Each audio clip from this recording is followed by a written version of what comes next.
So this program is really unique in that it's a nested service learning program, sort of a model within a model. The VCU students are participating in a service learning course. So their service learning project is to facilitate and guide the middle school students through a service learning project. So she suggested that for the service learning project, we do either a stoplight or crossing guard letter writing campaign to the local government. They, ecology club already had rain barrels that were just like sitting, so we were able to paint them and then work with the Department of Utilities to actually connect them to the garden shed. Like I made them like the build budget, this whole worksheet, budget everything, and figure out what the cost of everything is. Had never heard of service learning before I took this class. I've always associated it incorrectly with just a project-based assignment or in general just project-based learning.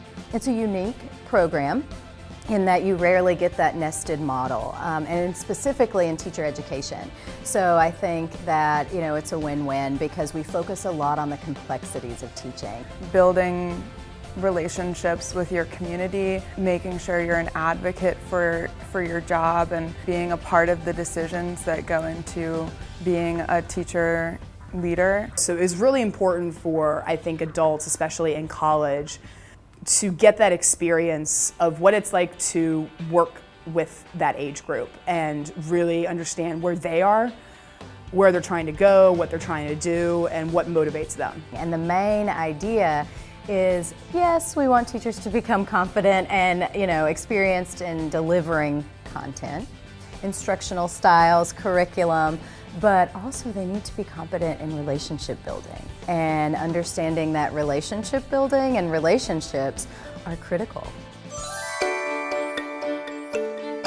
So we're in Cloud 9. Cloud 9 was designed with Mr. Velasco, our Practicum student from VCU for service learning, along with the students. Well, I was at Richmond Educational Academy for Learning. That is a school that is inside of Henderson Middle School.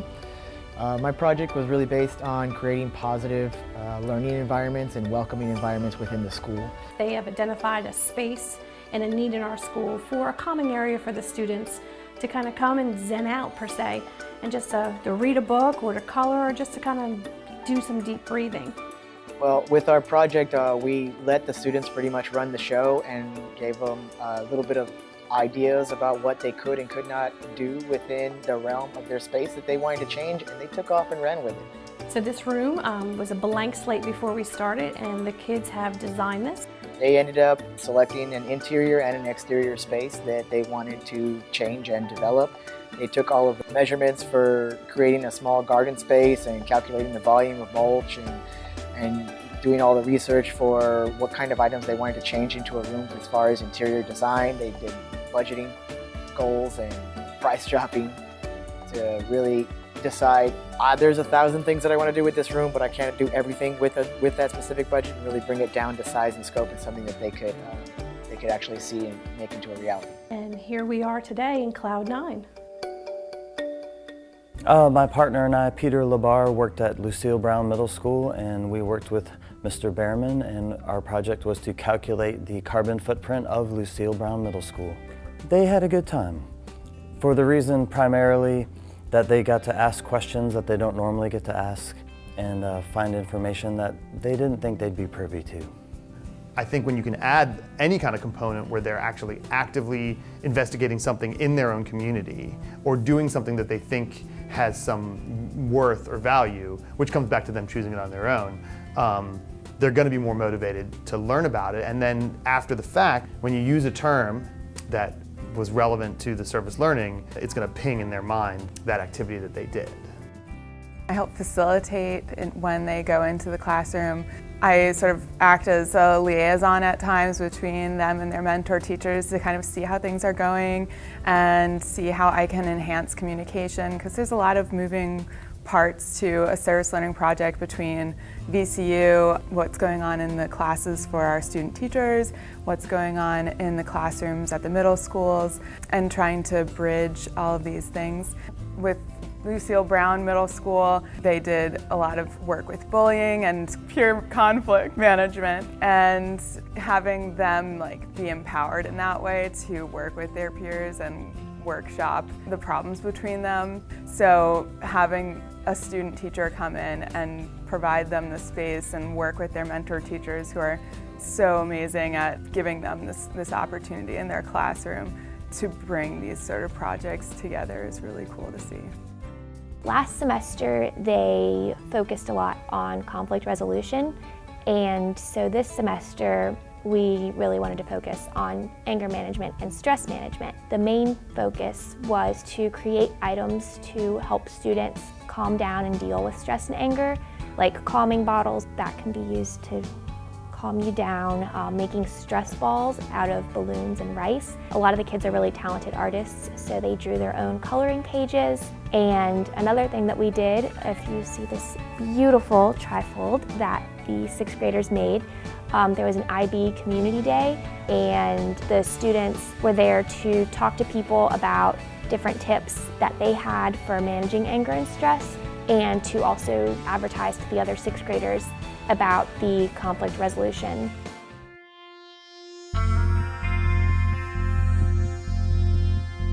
What we did this semester was we made zines, which are like handmade mini magazines or brochures or flyers. And so this semester we really focused on like social, political, environmental issues, and the kids were allowed to pick whatever topics they wanted to talk about as long as it was in that range.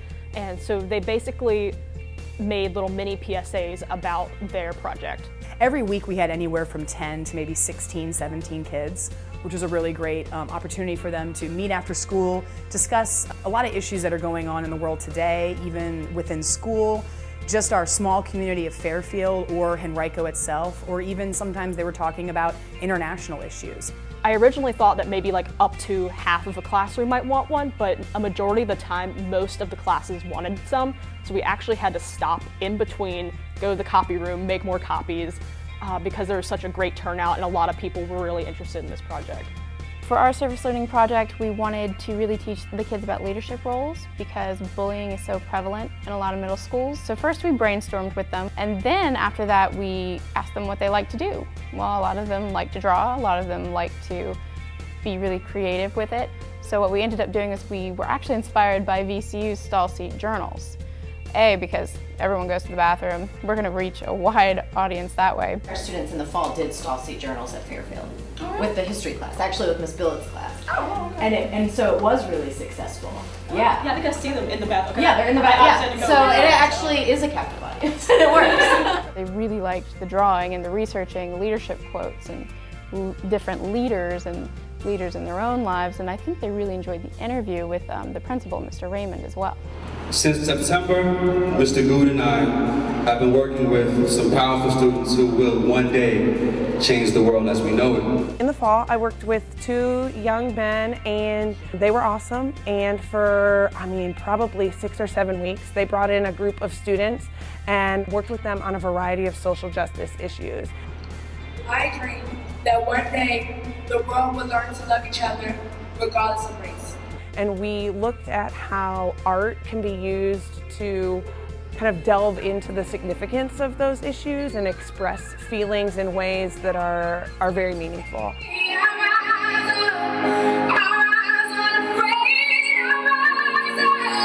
And we held kind of a social justice awareness event and invited everybody to come in and just hear and see what the students had been working on. Students wrote the words to the songs, the students choreographed the dances, and that is immense to me. I can do that, but these are really talented individuals, and I am just really blown away by the talent that's in front of me right now. Please give it up for all of these students.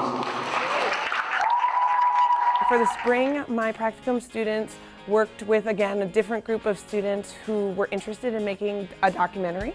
And so we looked at people oftentimes maybe misperceive Fairfield, and we thought about how can we go about changing the way people perceive the school. And so the documentary became a means of saying, like, you might think blank, but ultimately our school is really, and then fill in the blank. And now we're in the process of having that edited, and it'll turn into a feature that will show the students and their families, and then hopefully with permission push out to the community as a way of saying, like, look how awesome Fairfield is.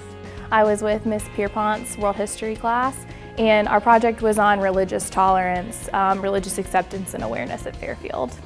It was actually a student-driven project. Some of the students said, this is an issue that we want to work on. It's something that's going on in the real world. So they took to it really quickly. They were so interested. Even some of the quieter students could not wait to share information that they had found via research. They wanted to talk about their own personal experiences, their family experiences. So it was really, really student-driven.